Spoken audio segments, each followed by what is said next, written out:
welcome to the Nonmember project. Today we're talking to Bernardo. Bernardo, where are you from? I'm from Brazil. My beginning at BYU started when I saw a Brazilian playing on the volleyball team here, like 2, 3 years ago. It was Felipe Brito. He was probably like my biggest inspiration to come here, because I saw, oh my gosh, I always wanted to come to the U.S. and I saw Brazilian in a big team, so I was like, it's gonna be me one day. Nice. And then I started working hard, and then BYU recruited me, and here I am, and basically that's it. Cool. So how long have you been here at BYU? So I moved after Christmas. So I came in the 26th. So it's been almost 9 months. Crazy. Almost 9 months, yeah. Yeah. What has been the biggest difference between the United States and Brazil for you? Probably people, because the way we treat people in Brazil, it's a little bit different. Okay.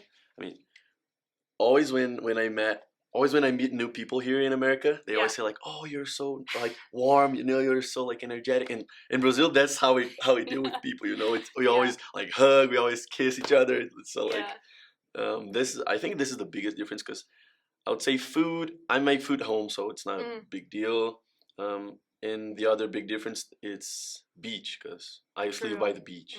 So I love the mountains, but I love the beach too. So it's a balance, we need that. Just gotta visit California. Yeah, I'm down. So is everyone here nice, like in an American way? I don't know how to even ask this. That's funny. So yeah, my experience with American people and Utah people is incredible. Yeah. So I came 9 months ago, and I haven't gone to Brazil in that period, because we started season in January, finished in May, and we have 4 months off.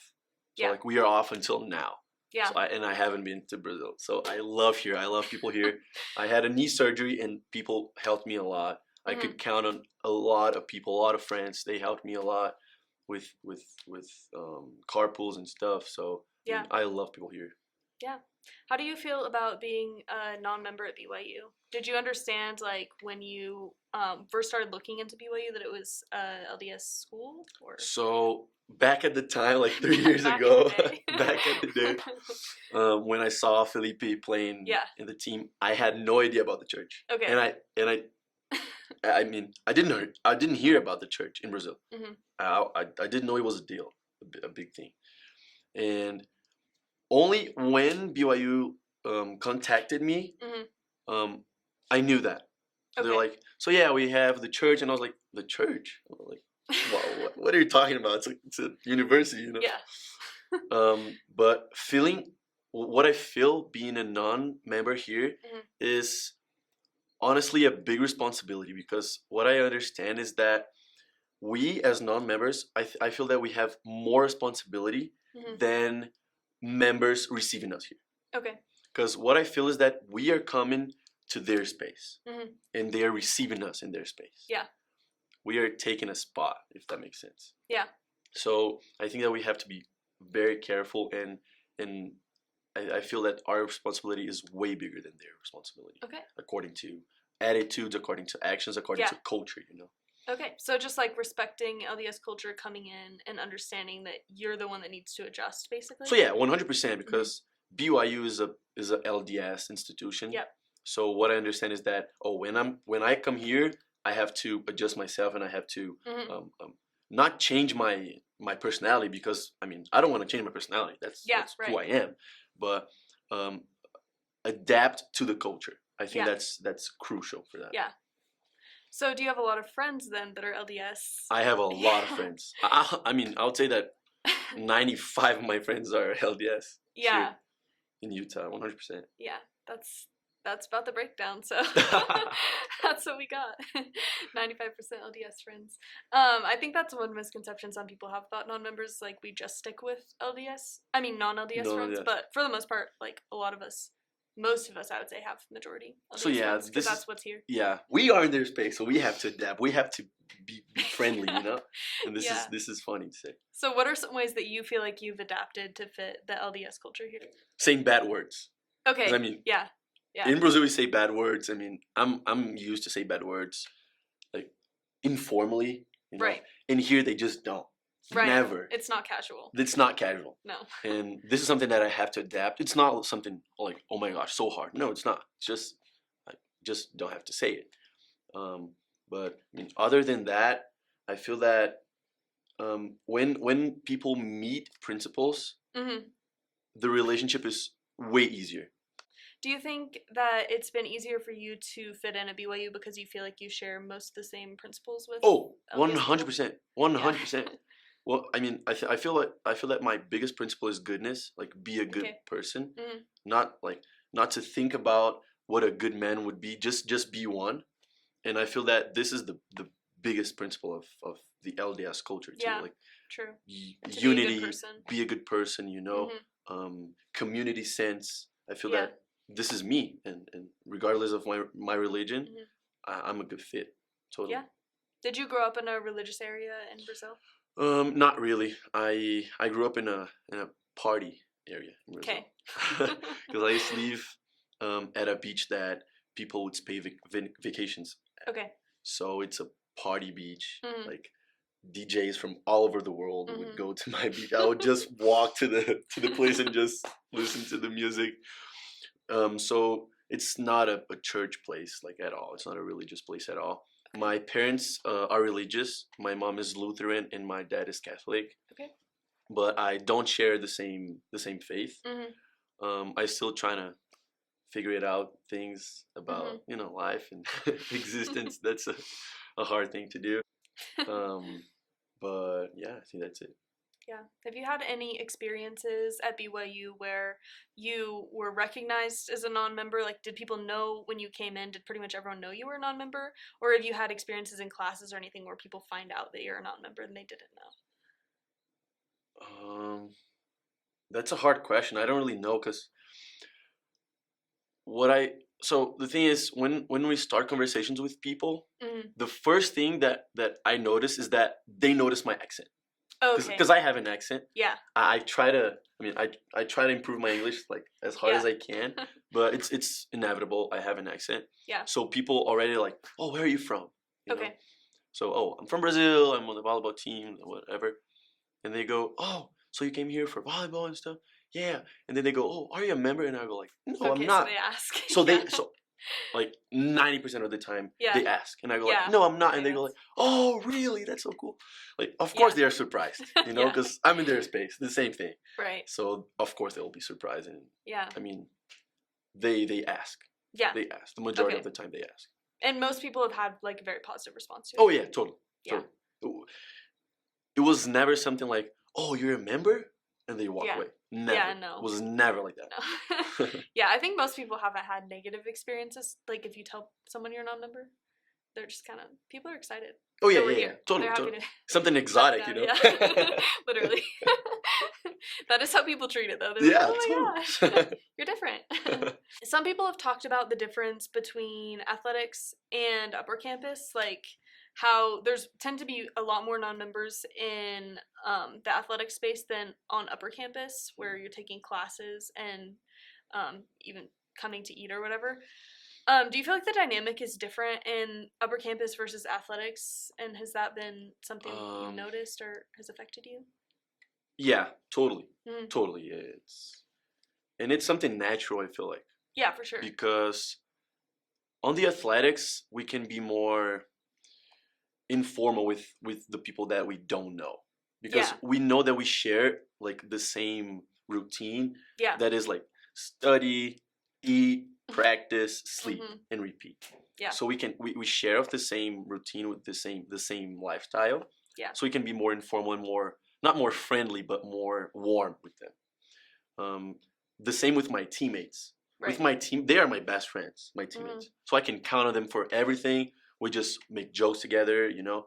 But on this, like, on the upper campus, I feel that the same thing. My personality, I'm never gonna lose it. But the way that I make my attitudes and my actions is a little bit different because of that. Like, they don't know that I'm an athlete. Right. Like I don't know their history. They don't know my history. Yeah. We're taking the same class. We don't know like where we are from. So like we have to be a little bit different, like for sure. Yeah, just more formal. Yeah. Yeah. There's a difference for Do sure. you feel like there's a difference in how people respond to you being a non-member in athletics versus upper campus? Oh, 100%. Yeah. 100%. Yeah. Because down at the athletics, saying that you're a non-member is just something that they know about you. Yeah. It's common. Telling here Mm-hmm. on the upper campus, they go like, "Oh, are you an athlete? Oh, you're a non-member." So it's like two things that they're like, "Oh my gosh," you know? Yeah. So it's like 2+. Yeah. You know, down there is just like, "Oh, yeah, he's a non-member," and that's it. Mm-hmm. Yeah, makes sense. So one of the things that we've started implementing in athletics is a lot of events for non-LDS students and trying to help them feel included and more integrated into campus. Have you gone to any of those events in athletics, and do you feel like they've helped with your experience at BYU? Honestly, I always want to go, Mm-hmm. but I always have something else. Yeah. That's a tough, life of but an that's the athlete. truth. Okay. Have you taken any of the religion classes for non-members? Yeah. Which ones did you take so far? I took Introduction to the Book of Mormon. Okay. For non-members. It was my first. It was one of my first semester. Mm-hmm. It was really good. The teacher was incredible. Yeah. Professor Tigger. Love you. Yeah, we have a lot of great professors that do the non-LDS classes. I've really appreciated it. Yeah, I really liked it. One of the things that I really liked about the non-LDS sections was that you get to know the other students in your class better and like know who's a non-member and who's not. True. Did you get to do like more interactive stuff in that class with other non-members or? Not at all, but really? not in the class. Okay. But outside, yeah, we knew that we were not, so it was easier. Right. That makes sense. That's so true. So, yeah. It was totally advantage for me to take the non-LDS. And for the fall, I'm going to take the non-LDS too. Yeah. Okay. Foundations of the Restoration or? I don't know. I don't remember. Whatever's in your schedule. Okay. Yeah, I think that the non-LDS sections have been really helpful for students. Like you said, sometimes it's not even the academic difficulty of a non-LDS section versus an LDS section. Like that can help sometimes because we don't have the background for some of the classes. But honestly, just being able to see who's in this class 100%. and then see them around campus, you just feel like there's people around you that get it. 100%. Yeah. 100%. So even though you feel like you're supposed to kind of adjust here to the LDS culture, do you think that there's value in having other non-LDS students that kind of understand the experience that you've had? Totally. Yeah. It would be, even though people here are so nice and so kind, even though I love people here, even though I love the LDS culture and people, it would be the worst place to be if I would be the only non-member. Yeah. So having this balance, even though it's not like a balance, having this contrast is like crucial. The small number of non-LDS people you hang out with. Totally. Yeah. What do you think about that? Like, what is difficult for you about being surrounded totally by like the LDS population if you didn't have any non-LDS friends? So the thing is, because I have to adapt for the LDS culture to be here. When I am with my non-LDS friends, I don't act that way. Right. So what I feel is that if I didn't have them, I would have to force myself to live in a certain way 100% of the time. Right. And I wouldn't have a break about that. Like, don't get me wrong. Again, I love here. I love people here. I could live here for the rest of my life. Not gonna lie. But the thing is, having this balance is crucial. Yeah. I feel that everything has to be balanced in our lives. True. Otherwise, I think it would be crazy. Yeah.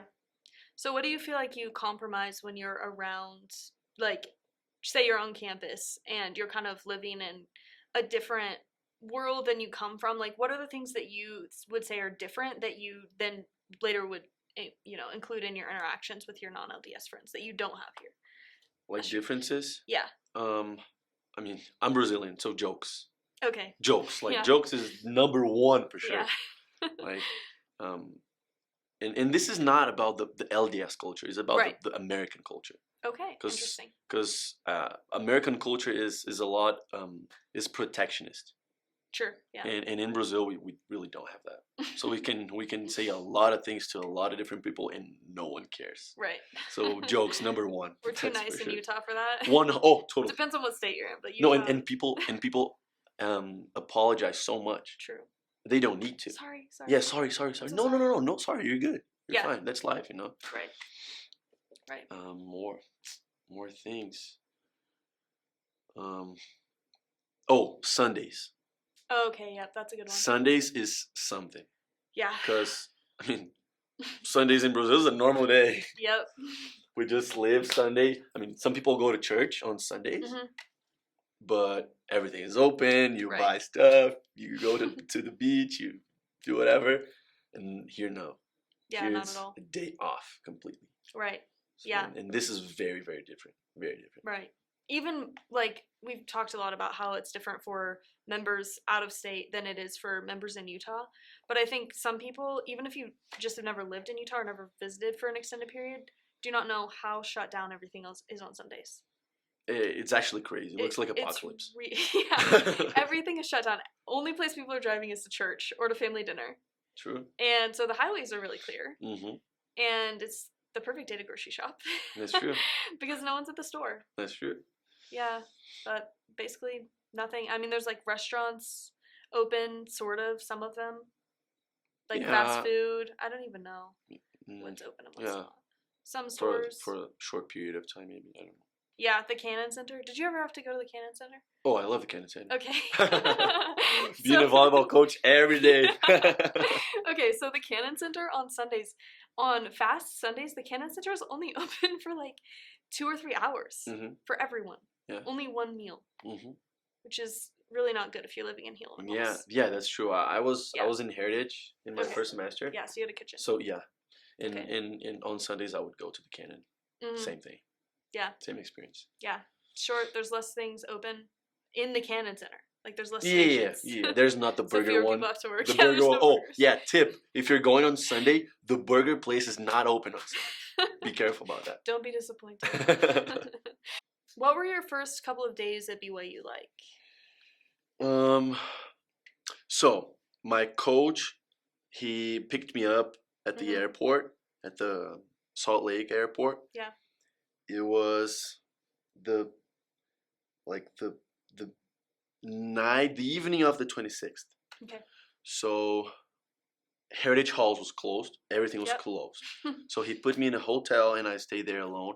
And I was just watching the snow. I was so tired. Yeah. So because from Brazil to Fort Lauderdale is 9 hours, and then Florida to here more 4. So I would my God, I just want to sleep. But I was watching the snow. I was like, dude, and I haven't seen snow in my life before. Wait, never before? No, never wow. before. Never. That's crazy. Because we had the biggest season of snow. Yeah, exactly. Like 2023. Yeah, crazy. It was insane. Every day was it was so cool. And then I watched the snow falling for the first time. I was like, man, this is so amazing. So amazing. And then the next day, I slept, I don't know, 5 hours. 6 hours, not even. Then I woke up like, let's go BYU. I was so excited. And then I moved to the Heritage Halls. Okay. I was alone because it was the 27th, so no students were there. Yeah. So I was in a 6 guys dorm alone. Yeah. So and just like waiting to meet your roommates. Right? Yeah. Were any of them on your team, or are they all LDS? No, all LDS, and they're in their missions right now.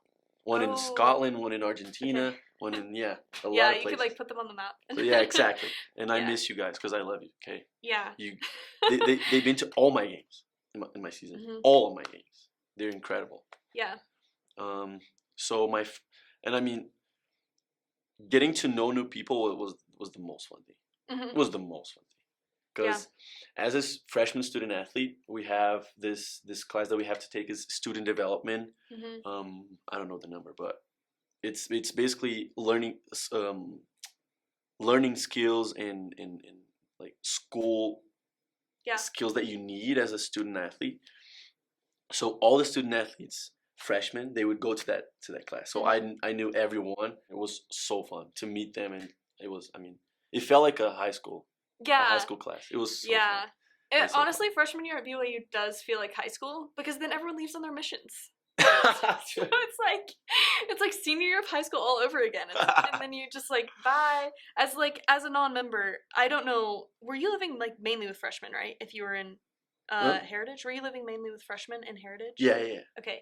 Yeah, so I was living in Helaman. I only lived there for one semester because I also got here a winter semester. Oh, like, I okay. started in school in January. Okay. And so I was with them for one semester, and then every single person on my floor, I think there was, like, one person in my ward that didn't go on a mission. Wow. And so I was like, bye. Like, I That's crazy. got so many mission emails, but it's really sad because you're like, It is. We just made so many friends, and then it's just, like, gone. In the mission calls. Like, yes. Every night. Oh my gosh. So fun. Yes. So they fun. actually are fun.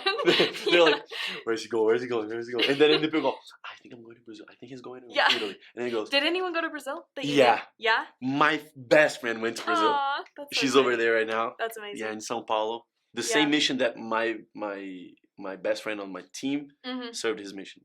São Paulo Interlagos. Yeah. Okay. She's there now. Yeah, the mission call openings are something else. It's something nice. we have never been around mission call culture before. Oh yeah, never. Like most people that have not lived in Utah, you don't actually go to that many mission calls. But for non-members, it's like, oh my gosh. It's like people do like party. an event. Like people bring like donuts and like food. Free food. I like it. It was it was how was it for you? It's like saying goodbye to all your friends when they went on their missions. Honestly, it was not ideal. Not gonna lie, because we were moving out of the dorms. You know, they were kind of in a hurry. I was kind of in a hurry, so it was not like a huge goodbye, a nice goodbye. It was a goodbye. I can say that, but it's not like a nice thing. It was not ideal, but I'll see them in 2 years. 2 years. I'm waiting for them. So, you'll still be here. Yeah, I'm not too worried about them. They can get by. They can figure it out. Yeah. I remember when I was a junior, I guess, and all my friends started getting back from their missions. I would see them on campus, and I'd be like, "What?" Like, I've just been getting their emails for 18 months to 2 years, and then they're back on campus again. It's a very wild feeling. So, how do you like playing for BYU volleyball? Oh my gosh! Oh my gosh! I always wanted to come here because of the crowd. Okay, yeah, it's good. It's the really gym good here is insane. Yeah. So I played in Brazil. I played in Peru. I played in Bulgaria. I played in Iran. And I played in more places here in the U.S. And there's nothing. I promise you, there's nothing like the Smithfield House. Okay. Nothing like that. The amount of people that we can fit in that gym is insane. Yeah. And the students really show out. It is always packed. Yep. There's always more than 4,000 people in the gym. Yeah. And it's so loud, so warm, so like adrenaline. 100% of the game is so fun, so nice. I love playing here. I love playing here. The first time that I got in the court, I was like, man, I don't want to leave this place. I promise you, that was the best time. Your parents have not been to any volleyball games yet? Not here. But because what we think is that it's not worth it to come here to see my games, to watch my games. Because first, they can see there, they can watch my games from Brazil. And if they come here, I won't have time to hang out with them, because I'm going to be in season, I'm going to be practicing a lot, playing a lot. So, I mean, a lot of things happen at the same time, so it's not worth it. Yeah. But they're coming next summer. Cool. For 4th of July. Oh my gosh. Yeah. That's so fun. What are some Utah traditions that you've caught on to that you like? Honestly, if you ask me, what are Utah traditions? You don't know. Like, the first thing that I'm gonna say is like church on Sundays, but I don't know if I know more. Honestly, you don't know. Like Utah traditions. have you been in other states for a lot of time, or basically just Utah as your USA experience? So I've been to Florida for like a month traveling back in 2016, 2015. But other than that, I've been to Indiana just to play at Ball State. I've been to California, play UCLA, Irvine, and Concordia, and that was it, and in Phoenix to play GCU. Yeah. But not to visit, and travel. Yeah. But I mean, here in Utah, traditions, maybe like hiking and doing outdoor sports. I don't know. Yeah, that's true. Maybe that's nice. Universal. Do you like doing all the outdoor stuff in Utah? Oh, I love outdoor stuff. Yeah. Have you met with the missionaries? Oh yeah. So when I knew about the church in Brazil, I went to the church because we have to get the ecclesiastical endorsement. Exactly. Yep. And my coach asked me to do that in Brazil. So I went to the church. It was in front of my high school. Oh, nice. In front of my high school, and I didn't know. That's insane. And then I talked to the bishop and the missionaries. Mhm. They got to know me, and I took a couple classes, like 5 or 6 classes with them, Mhm. just to know like what being in LDS means, what the church means, and everything. Yeah. And one missionary was from Utah, Okay. and he's back now. Mhm. Elder Watson, got you, bro. Love you. I have the Book of Mormon in Portuguese that he gave me. You brought it all the way here. Oh yeah, totally. Nice. It's in my room. And after that, I came here, Mhm. took the winter semester normally, Mhm. and then when I got my surgery, so I have this book that I read a lot, like Mhm. about life. Yep. And then the biggest thing that I talk about is my relationship with God. You know, Okay. Yeah. that's something that it's not stable, Mhm. unstable. Yeah. And my teammate Jackson, he served in Brazil, so he knows Mhm. the church vocabulary in Portuguese. Mhm. So I was talking to him, and we were like, "Hey, what do you think about meeting the missionaries, just to know more about the church, Mhm. know more about me, know about more about you?" And he was like, "Yeah, we should, yeah, talk to them, and I'll be there." Mhm. So I called the missionaries, and they were like, "Yeah, I'm gonna meet you. We're gonna meet you at your place." And I tell them, "Oh, Jackson's gonna be there too," and they were like, "Yeah, Mhm. awesome, incredible." So we were doing meetings in June every 2 days in my Wow. apartment. It Yeah. was so cool. Yeah. It was really nice. So we were doing that, and I mean, and I was into it. I was praying, I was doing like the Mhm. whole thing, taking class and whatever. And then they invited me to baptize, but I Yeah. can't. I couldn't. Yeah. Yeah. Why do you not want to be baptized? That's the point. It's not that I don't want to. The Okay. thing is that I really want to believe Mhm. in what they believe. I really want to um, absorb that faith and the truths that they believe, Mhm. but I can't. Yeah.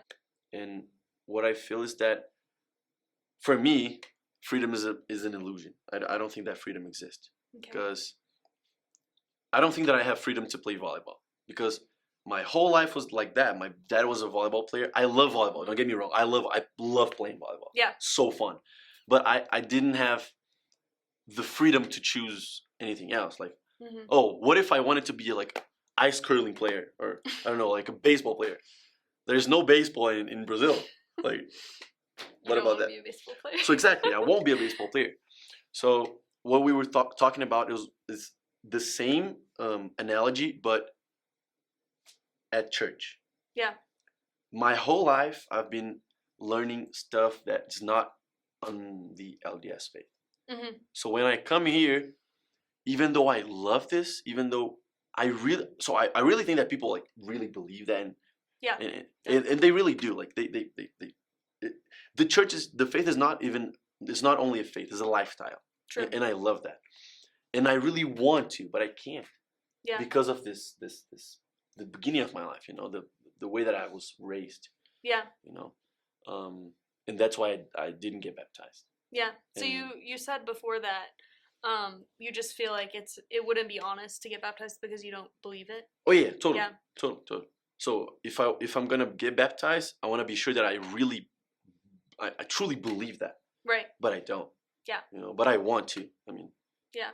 I'm baptized at the Lutheran church, Mhm. but I don't consider myself a member of the Lutheran church anymore. Yeah. So that's not my beliefs anymore.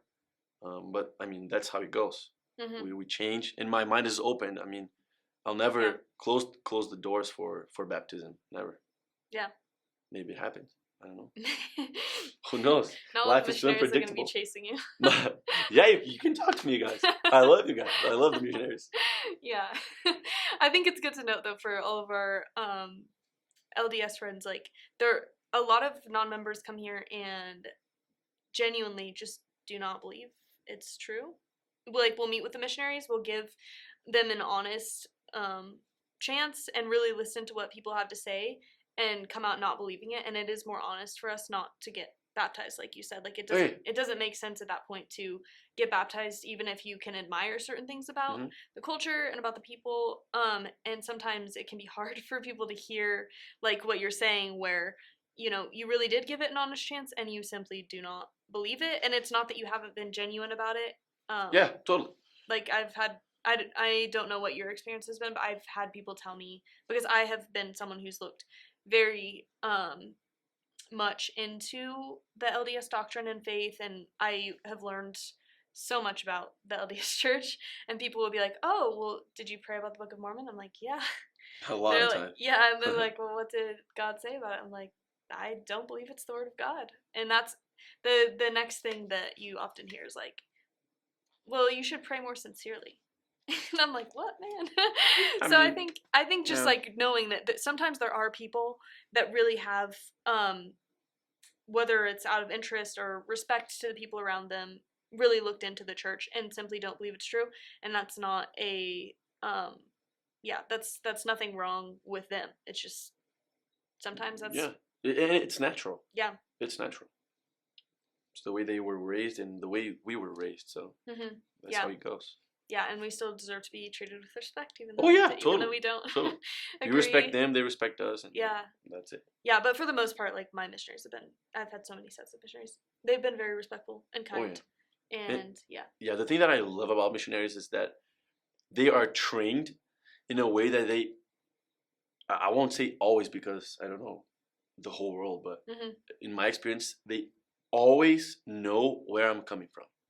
So they know like the minimum of my experience in my moment in life. So they know that, and from them they start teaching, and that's incredible. That's a skill that like so rare that people has, and missionaries have that, and I really love that. I really admire that. Yeah, that's crazy. Good missionaries. Good missionaries. True. Do you think that BYU is the place for everyone? Definitely not. Okay, why Definitely not? Just like I said, because I feel I think that people are made of principles. Okay. And the principles that people have in BYU are the church principles. Yeah. Because BYU is a church school. Exactly. So the principles we can list like 4. I don't know. Goodness, number 1. Okay. Community, number 2. Yep. Not bad words, number 3. And family, number 4. Okay, yeah. If a person is the opposite of those 4, this is not a place for you. Okay. If you don't think goodness is your principle, don't come here. If you think that family is not one of your principles, don't ever come here. Yeah, that's true. You know, if you cannot hold your bad words, don't come here. You know, and that's how it goes. Yeah. You know, I think that I'm a good person. I really do. I love my family, and I want to have a family. I can hold my bad words. So like, this is a perfect place for me. Yeah. I can fit here perfectly. That's the point, but it's not for everyone. Yeah. Definitely not.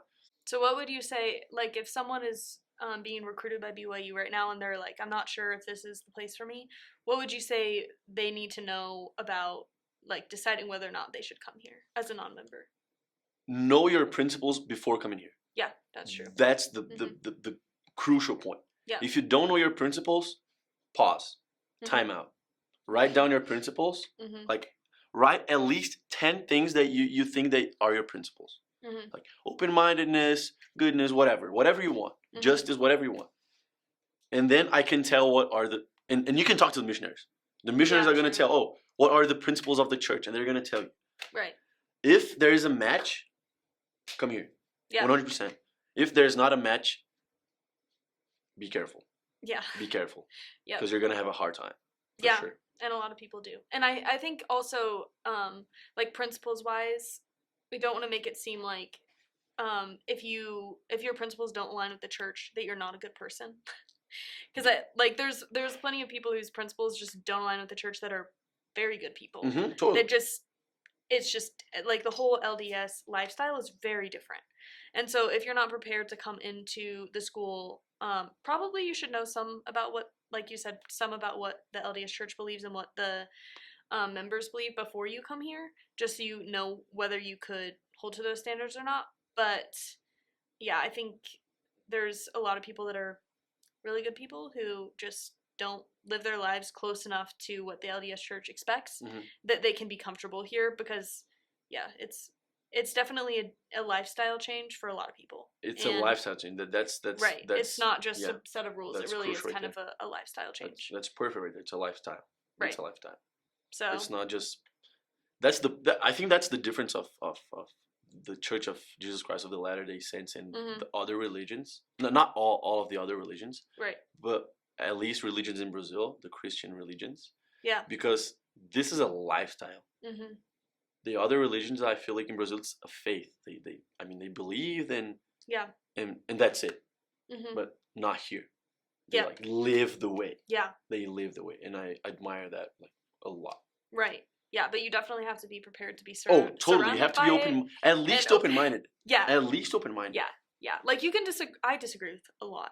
Oh yeah, the me church's too. Principles, and I do okay here because I was prepared for what the church believes and what members believe and how they live their lives, and I'm okay with that. Like I knew mostly what I was signing up for, not completely, but I think that's all of us. Yeah, me too. Yeah, you're like, I sort of knew, and then I got here and it was like, whoa, that's wow. Yeah, it's wow. It's wow. It is wow. It's at least wow. Totally. Yeah, and for some people it's good, and some people it's really bad. Mm-hmm, so, true. Yeah, depends on the person. Depends on the person, but for me, no complaints at all. Yep. Thank you, LDS culture. I love you. Is there anything that you think that coaches in athletics could do to kind of help bridge the gap between LDS athletes and non-LDS athletes? Wow, this is, honestly, that's a good question for a bad person, because I feel that in every sport in at the athletics, there are things that they might have to improve. Mm-hmm. But my experience in the volleyball team is amazing. Mm-hmm. Our coach, our head coach, he always wanted to have a non-LDS assistant coach. And now we have a Brazilian non-LDS assistant coach. Mm-hmm. I have a teammate that served in Brazil, so he speaks Portuguese. So I have no complaints at all to my coaching staff. Yeah. And I'm being honest here, because when I came here, people received me so well. My teammates received me so well. They always helped me. They know that I don't drive.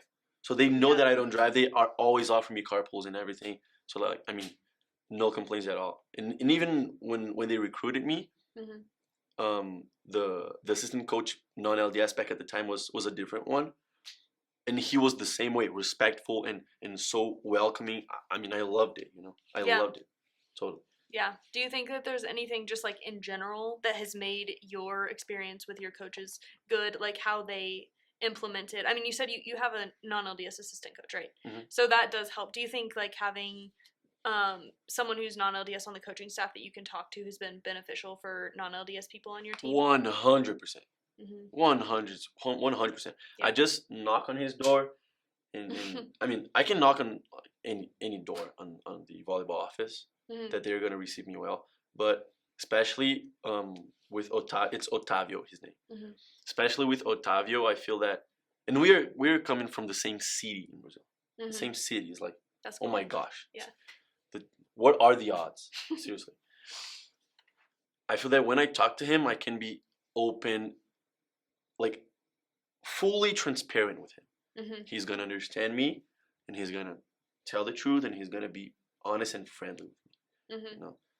And I feel that that's the same with all my coaches. But having a non-LDS gives a plus comfort. Yeah. Yeah. That's the thing. Right. Yeah. I don't feel uncomfortable talking to anyone that's LDS. But it definitely adds, definitely a level of comfort when you have someone who's non-LDS. You can just ask questions. Like, for instance, sometimes when you're first learning about the LDS church, there's things that are confusing, or that you might not agree with.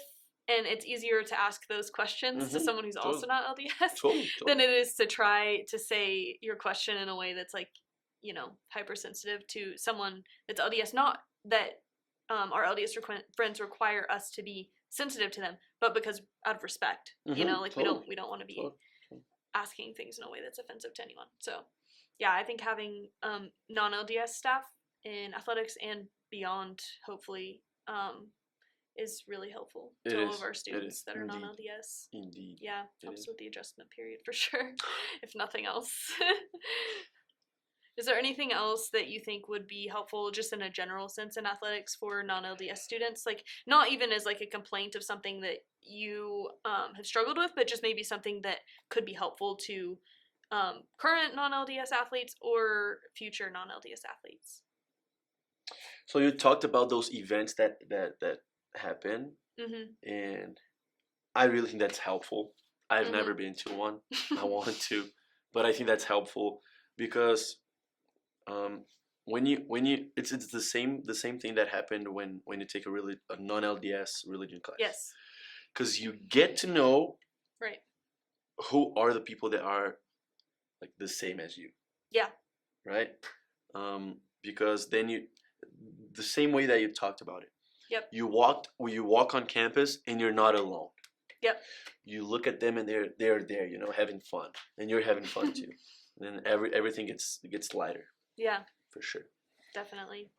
What is something that you want to say to like LDS members about what it's like to be a non-member at BYU? If you know me as a non-member, I mean, if you know me at BYU, you probably know a version of me. That's the truth. Yeah, that's fair. I mean, it's not a huge difference. Yeah. It will never be a huge difference. Same personality, but it's the same person, but the way we act on campus is in a certain way, for sure. That's for sure. And the second thing that I want to say is that the way that you treat people is incredible. Just continue doing that. That non-LDS will continue to come here and will continue to love you guys the same way that you love us. And that's it. Because I mean, every single person here that I met, being members, they received me in a way that I've never been received in my life. Even in Brazil, never. Never. Yeah. So yeah. So you feel like you belong at BYU? Well, totally. I'm a cougar. 100%. I'm a cougar. Anything else that you want to say about being a non-member or just BYU in general? I think I want to repeat what I said before, which is this is not a place for everyone. Yep. Because the image that you guys are seeing from me is that, oh, this is amazing, this place is amazing, you know, the non-LDS just go there and oh my gosh, they're having a good time, but no, definitely not. I know a lot of people in Brazil that would come here and they would have the worst time ever. Yeah. Even like really good friends of mine. Yep. They would never fit here. Yep. Never. So I think that when principles match, that's a safe place. When principles don't match, that's definitely not a safe place. Yep. That's it. Right. Yeah, and we don't want our friends going through exactly what. Yeah. And spending 2-3 years in a place that they don't like. That sucks. Yeah, it does. So. All right. Thanks for being on. Thank you for having me here again. Yeah. Go Cougs. Go Cougs.